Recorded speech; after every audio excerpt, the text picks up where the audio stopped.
Hi. It's always hard to follow Mr. Robot. I was just sitting in the backstage and thinking, oh my God, that's looking very jazz music. Everybody is, and I'm going to talk about cybersecurity. But a day filled with innovation and transformation, it's so much energy and excitement for the push for growth, new things. But there's also lurking, probably in back of the mind, the drag. Am I doing it safely? What does security means when all the things I felt I control is not something I don't feel like I control?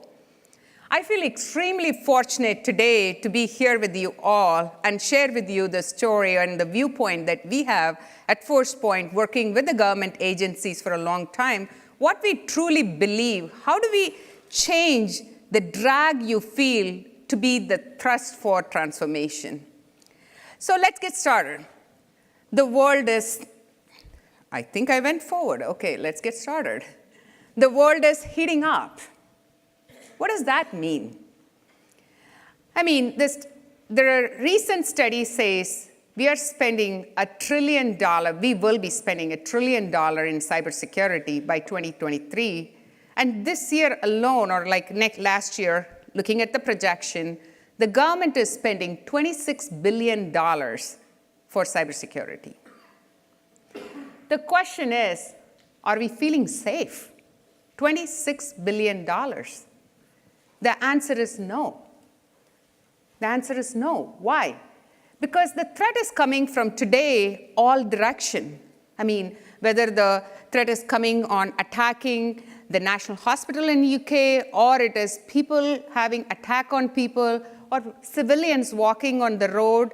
And it's also coming in a way, and it's radicalization of kids in Wisconsin. We don't know whether the news is a fake news or a real news. And the whole notion of how we built the internet was built on trust. I think for the first time, we are starting to see the dark side of the internet. We are starting to see the fundamental on which the whole internet economy was built, which is trust. Trust is breaking. So where do we go from here? As this complexity is increasing, I think every one of you sitting here kind of can relate to it. Your mission is expanding. Whether it is from the White House, Cyber EO that came through saying that we are going to start looking at, which I truly appreciate, the need for looking at critical infrastructure that's so core to our civilians and economy, to really talking about, we are going to be deterring the war in the cyberspace. That's kind of putting a sense of urgency, right? The complexity is increasing, your mission scope is expanding, and there is whatever the commercial world always felt this competitive pressure, the government agencies are starting to feel more and more, so there is a need for speed. There's a need for sense of urgency. And when you kind of put this all together, how do you go from here? I mean, I don't think, just taking the old way, we have been talking about how to protect what we control, but slowly with all the modern technologies of cloud and mobile and more AI, the boundary is dissolving. And we are trying to solve our problems with old technologies, new problems with old technologies. Our belief is it's time to bring the change. Cybersecurity is in the midst of thinking about a transformation radically different, something that requires a paradigm shift. So if you step back and look at where the things are going, there are two things I want to call out. And this is something that has been happening in the commercial side for a long time. Trend number one, consumerization of IT, right? A citizen expects the same Amazon-like experience, clicking a button, a mobile button to say, hey, I want to buy this book, download now when I want to read it. My friend said, and I'm reading right there, right now. And the same way they wanted to have their driver's license renewed. Or the same way they want to pay for their property tax. So there's an expectation, whether it is civilian or even your own government employees, there's an expectation how they want to interact with you is changing. That's a consumerization piece. The good news is there is also industrialization of IT, and the help is on the way. The commercial sectors has been on this industrialization for a while, with the cloud, with the mobile, with AI, ML coming lately, right? A lot of this has been technologies that has been tested out, and in my opinion, that's available now, whether it is a dedicated Gov cloud or it's a dedicated DoD cloud, that's available to the government right now. So how do we bring the power of what is the industrialization that has been done? Problem solved. What are we talking here? Wait a minute. There is a lot of security that you have done for the old world. How is it going to work in the new world? There are some nuances between the government and how the commercial sectors have approached, the sensitivity of data and the associated confidentiality that has been the consequences of it, right?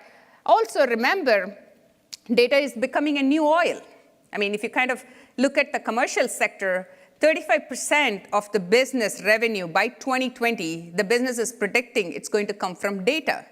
And 87% of the commercial organizations are saying within the next 2 years, if they don't catch on this journey, they will be substantially losing their market share. And there's also a big belief that 87% of the business truly believes digital transformation is the journey that they have to embark on within the next 3 years and change their business models, or they will be losing market share, right? When you think about it, I do see government has an advantage. If you talk about data, of all the people, I would probably say government has a rich set of data. How do you put your data to work? How do you ensure, as we talk about the shift in paradigm, I'll bring the notion of how we can have what you have already been collecting and what you already have assets, how can we put it to use? So when you bring the complexity, and then when you expand the scope, you ask the CISO how they feel. This is the expression we normally get from the CISOs, the scream. Oh my God, right? First of all, they're losing control of what they had control before. But the most important thing is there is also a fatigue. There is also, today the world we are approaching with the threat-centric approach. I'm seeing a threat, I'm having a tool. Every threat, it's like everybody is trying to build a mousetrap that's better than the other person so it can catch more threats. So when you kind of go and look at an environment, its average is about 75 tools the CISO's environment today has, how they are managing. This is average. When you go to the end of the spectrum, I've seen 350 tools. One of the CISO told me, oh, I have just about 350 tools, and some of them are open source, some of them I bought from vendors. There is a tool fatigue, and they have complex environment. They don't have control. They're spending a ton of money, and you ask them, hey, is your budget going up? Yes. Are you feeling safe? No. So it's normal to feel that way. What we would like to go is, how do we move from, it's a balance. You don't want to lose control, but you also don't want to lock down. It's like the kids. You tell them more no, they get creative working around you. Now, you put the larger lock, they will know how to jump the wall, right? So how do you ensure we are really introducing the frictionless security? That's a balance between the control and individual freedom. The way we truly think that we need to think about is move away from threat. We are not saying threat-centric is not optimal. But if you think about today, what is the constant?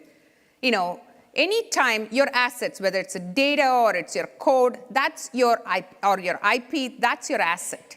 And the asset gets always access through a people. It could be a physical human, or it could be a cyber human, a digital identity. So there are two constants when you're thinking about protecting. Why don't we simplify our cyber approach to the people and the data? If I can understand the behavior of my people, whether it is physical or digital, it includes bots and others, and the flow of my data, how my data is flowing and how this intersection points are coming, that should actually move me away from, with the cloud, the boundary is dissolving, with all the mobile, I don't know what endpoints we are coming through. That's actually what we feel. Truly in ForcePoint, we believe the crux of the paradigm shift is going to be. Moving away from a threat-centric approach to more a human behavior-centric approach is how we are going to approach this new complex expanded mission world. So let's talk about it in a minute. Today, if you look at 80% of your data breach, it's happening through compromised identity. And it's also proven more than 50% of your data exfil are not initiated through malware. If you're taking this approach of a human-centric cyber behavior, you have to focus on two things, right? What is the behavior that's coming and what's the intention? So when you're thinking about it, it doesn't matter whether it is inside or you're outside. So you have cloud. People can operate in whether it's Amazon, Salesforce, Box, you name it. And also when you're talking about the intention, right?